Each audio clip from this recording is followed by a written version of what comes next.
Hello, everyone. I'm Eric McDermott, the co-director of the Institute for Business Analytics here at the Kelley School of Business in Indiana University.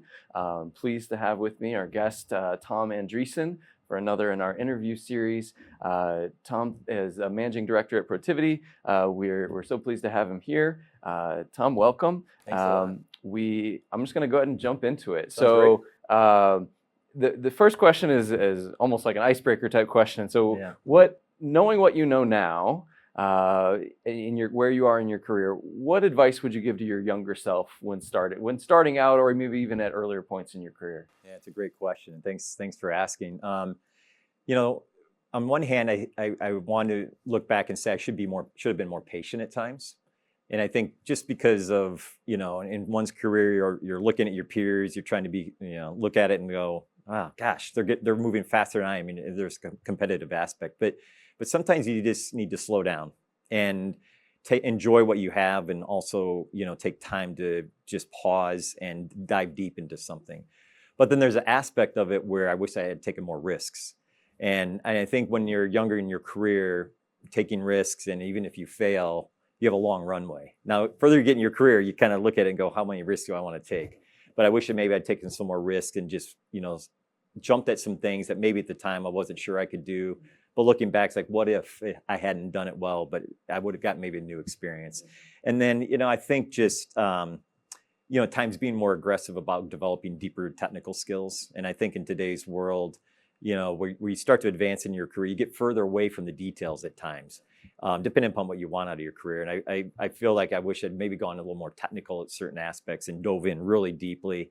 But all in all, though, I learned from some great people along the way. So I'm pleased with how everything's turned out. But there's some things you always reflect on. Yeah, it's interesting, and you learn from those, and they help you in the next opportunity. And absolutely, that's the fun thing about it. It is. So the next question I have is in terms of kind of how you advise clients, because you're kind of like trying to be their former self, if you will, before their future self. Right. So what challenges have you seen in terms of getting clients to understand the value of using analytics in their business, and also how that challenge or those challenges have changed over time? Mm-hmm. I think as I work with businesses across a variety of industries, there's a little bit of the trap that they look at their competitors and they start to say, hey, how are they using analytics, and how can we use it, do what they're doing, and apply it to our business that we're running. And I think the challenge with that is that it's never the same. And it's easy for businesses to fall in the trap of following others. And I think companies feel like if they don't, that they're falling behind. But reality is they can probably really level set on their own business and figure out what direction they want. The other thing is that I think that organizations sometimes underutilize their own personnel. And being in consulting, that seems maybe not like what I should be saying, but I think that companies need to invest in their employees, whether it's hiring in, whether it's putting their own employees through training, that they can really develop some interesting skills. In the long run, that's probably good that they have the business acumen and people living their day-to-day. Now, I still want them to use consultants like us. I really want them to bring us where we can give them a jump start maybe. But in the end, I think that they might underutilize some of the capabilities they have. And then last thing I'd just say is, I think businesses look for ROI so quickly. And they have to at times because they're invested in something, they want to see the return on it. But I think sometimes I caution our clients that, hey, give it time. You may not see the ROI right away. And if we're building a business case with them, we try to be more conservative with it versus trying to be too aggressive. And so I think there's an ROI always that they're driving towards it. Just getting them to pull back a little bit and give it time and be patient with it. In terms of analytical skills and thinking about whether people you've hired, people you've worked with, and even to some extent for yourself, like when you're looking for incoming employees, colleagues, et cetera, or just people you want to work with, think about what are some things that you've looked for, and what are skills that you'd like to see more of, if there's any difference between those? Sure. I think as we look at, whether it's campus hires, whether it's experienced hires, we do want a certain set of technical capability. And there's so many tools out there that we certainly want to see some usage of as we see candidates come in. So the technical depth and using and having done coding, whether it's Python, I think that coding background to go along with the data capabilities is really, really important. And as we put our own employees, through like machine learning, AI training, we always say it's easier if they have some coding background to start with. Now, it doesn't mean they have to, but it just advances them. So I think kids, experienced hires that can come in with a baseline of coding and having done some application development is really, really helpful. I think as we look at the Kelly kids, as we hire students in from IU, we're always so amazed at the grounding you give them and from a business perspective. And even today, as we went through the data jam, it was really cool to just have the students bring that perspective to bear. So I think we're always trying to say, bring the technical skills, but bring a little bit of business acumen and try to understand that instead of just diving in deep on the technical aspects, take a step back and really try to understand the business that you're trying to collect data about. What is the business that client is in? And so, really trying to ground the students that there's a backdrop here that's really, really important. But, I think that the technical skill acumen and then that mindset to keep learning. I'm still learning. I learned today from the students, and I love being around them. And it inspires me to dig in and try to maybe not be at the coding level. The one team, it was great today. They handed out their code, and I'm like, wow, I'd love to be able to dig in, but I think that just that continuous learning attitude is really, really important to us as well. I love engaging with the students, but honestly, and that is obviously one of my favorite parts of my job in terms of teaching.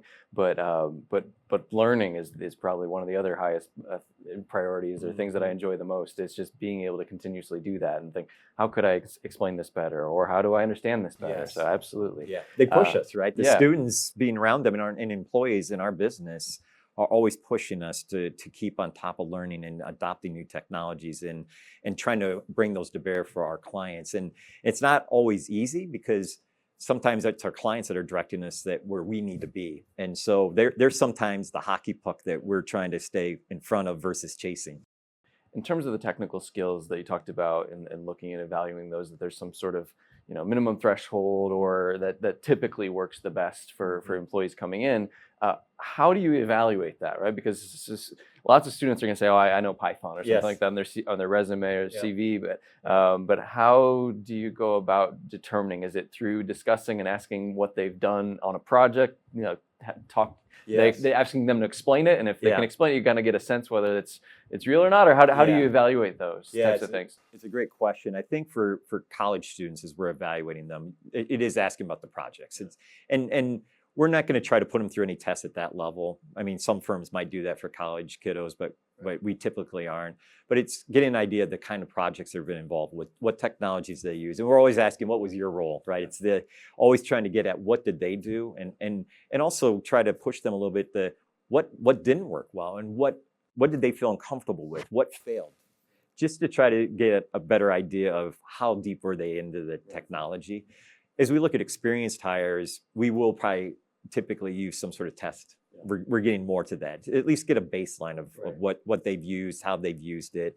And we, I can assess to a certain level, but that will throw some very technical people into the interviews where they'll get a deeper set of questions, what I will. Right. For the campus kiddos, it's trying to understand what did they use from a classroom perspective, what kind of projects, and then what do they do like internship wise or just other roles that they've had as they've been growing in their college career where they've applied some technologies and just trying to understand that.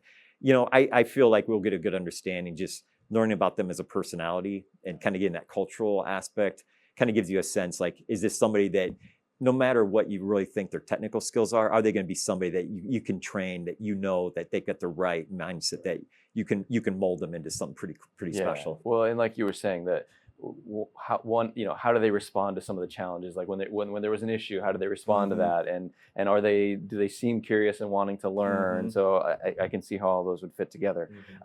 So we were talking about leading and following and firms. So now, there always seems to be some new development that promises to revolutionize this industry or that industry every time you turn your head. So what do you see as the benefits and challenges for executives to navigate that? Because you're maybe helping them navigate some of these, so that there are all these different cool, new, sexy tools out there. and if there's a new one every day, at some point you kind of have to start a strategy and stick with it. Yeah. And so but then you have this fear of missing out. Oh, should we have gone with the one that came out next week or whatever? So how do you help them navigate that? Not just the technical side, but also the fear of did we go with the right one type of thing. So yeah, no, you're right though. It is a fear, and they are constantly comparing themselves. I had a CEO just recently talk about a conference that he went to, and he heard about how a particular, I don't know if it was competitor as much of another company, how they were using AI for marketing purposes. So he came back and immediately, not only his own executives, but then when we had a meeting with him, was like bringing this up. And so it was a fear of missing out. Like, are we not doing something we should be doing? I think one thing to start with is that all companies should view data as an asset. All executives should see that their data is an amazing capability that they need to leverage in some way.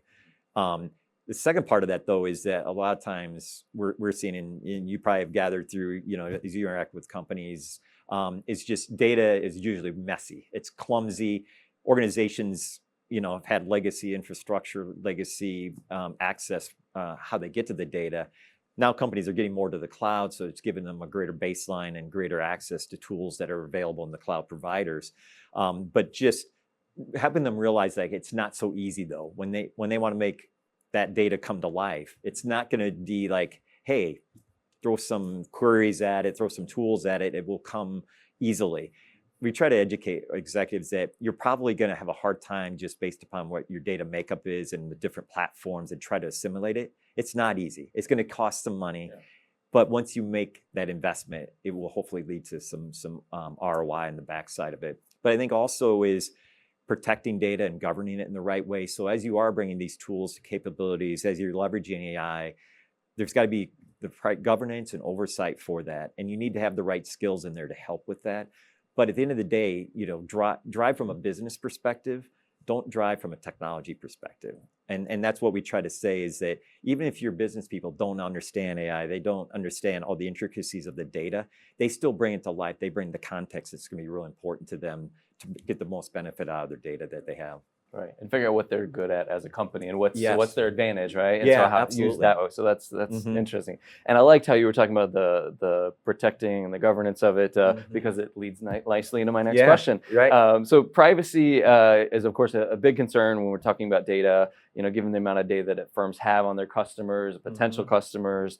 So kind of a two-part question here. So what do you see as some of the biggest challenges due to these kinds of privacy concerns that are real concerns? Yes. And then two, can you think of some of the ways in which firms have been able to directly improve people's lives because of the amount of data they have? I mean, I think people think of it as like this, big scary monster that lives under the bed because they're hearing what you're doing and seeing and all this other stuff. And that's, I don't mean to make light of it. Those are legitimate concerns. It can be scary. They can be scary.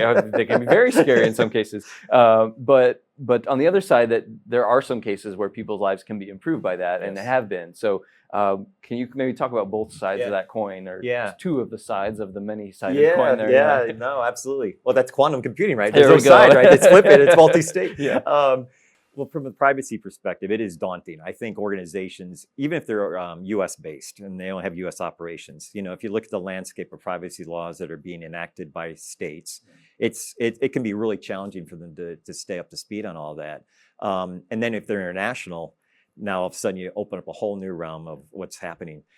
A colleague of mine commented recently in a roundtable that, it's an interesting aspect when you think about data and AI and privacy. When you employ AI, if somebody wants to get rid of their data, how do you employ that in an AI model and start to say, hey, I want to know where my data is as an end consumer, and how do I limit AI and use that to either enhance or support that?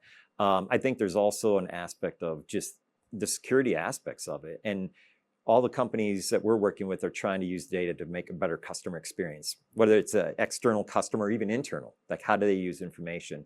And that leads to a lot of interesting challenges to where it gets into a creepy factor after a while too, where I think, we even have the right safeguards in place, but we all want that simple experience, the Amazon experience, where we come up, you go into Amazon, it tells you, hey, here's something for you, Eric, that you That's know what you want, might basically, right? yeah. Yeah.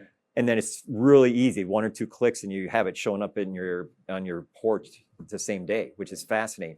But there's a little bit of that where I think companies have to figure out, like, yeah, you have to comply with the letter of the laws, and so they need to make sure they're tapping into legal and compliance expertise, and then building that into even their development life cycle when they're putting new solutions in place.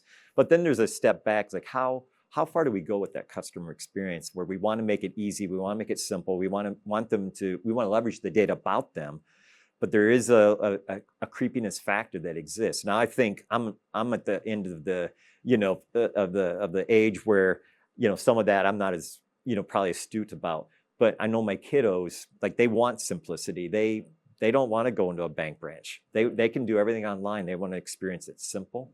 So I think that's the opportunity. And all Yeah, that, all that stuff where I like to go in Chat my with it. lockbox. Yeah, I like yeah. to go in and check my stuff out. I Yeah. actually, but I think it's a generational thing too that I think is going to be really interesting for companies to have to navigate. When you think about privacy, when you think about value and consumer experience, it's going to be really interesting over the next 5 to 10 years what that really looks like. And what's the backup, right? If a server fails or something Yes. like that, what's the physical backup? It's a great when it's needed. when it's needed. But the good thing is, by going to the cloud, organizations, they aren't out of the risk management business. They can't just say, well, I've put on stuff on Azure, so Microsoft's got it from here. No, they still have to manage it appropriately. And I think that's another aspect that where organizations have to be really careful about. Hey, we're not the data center business anymore. We don't host anymore, but there's still an aspect that you've got to manage that risk. You don't disown it. Yeah, absolutely. All right. Well, so another question I have then is, do you have like a favorite story of how analytics has changed the direction of a firm or an industry? And when I wrote this down, I said that you can share. I mean, maybe you have a client that you have a story you'd love to share but can't. But is there, whether it's an industry or a firm, that just a cool story about analytics, how it's changed their experience? So it was hard for me to think about a single story. I'll give some generalities. Perfect. I've seen multiple occasions now where an organization really thought they knew their customer. Mm-hmm. They really thought they knew the buying habits.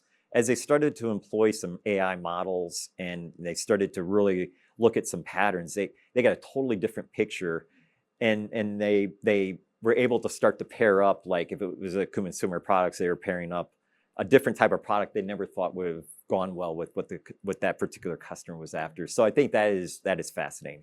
I think also in companies trying to figure out, like, how do they secure their data, and as they looked at access and maybe being so restrictive, they started to figure out, like, through letting loose and letting AI do a few more things than they thought they should, it actually didn't create any new big stigmas with security and access.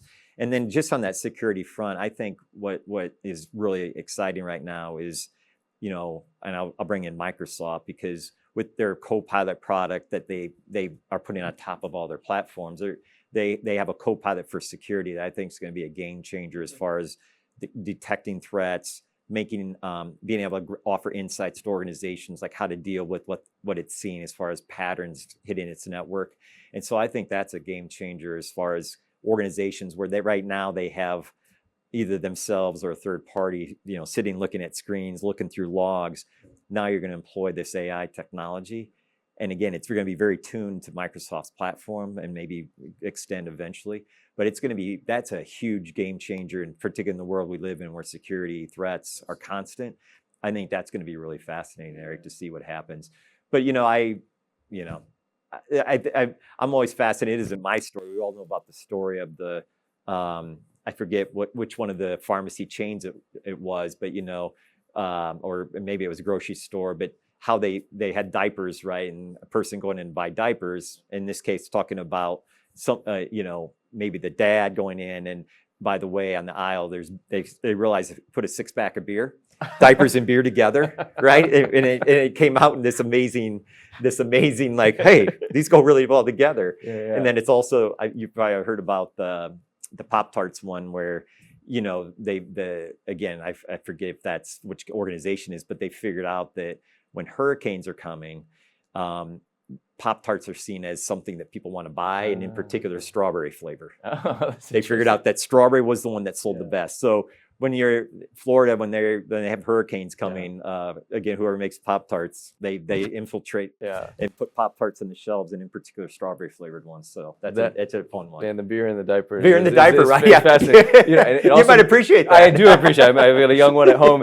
but it also makes me think, you know, if the store could get to the point where they could, like, you know, like some of these bigger cities have like a zipper where they make an extra lane for rush hour in the morning versus rush hour in the evening. You know, maybe the store could find a way to like reconfigure, like someone maybe late at night buying the diapers might be more interested in the beer than someone early in the morning. Like, but you can do that online, right? Online, you can recommend that to someone, whereas in the physical store, it's quite a bit more challenging. But online, you can do so many things. You can do a lot of really interesting things. So I Yeah. know it's a blast though. I'm just, you know, how we are using it and seeing our clients use it is just amazing, and how quickly it's advancing. Yeah, things are changing, it's fascinating. Changing very, very quickly They are. indeed. So, Yes.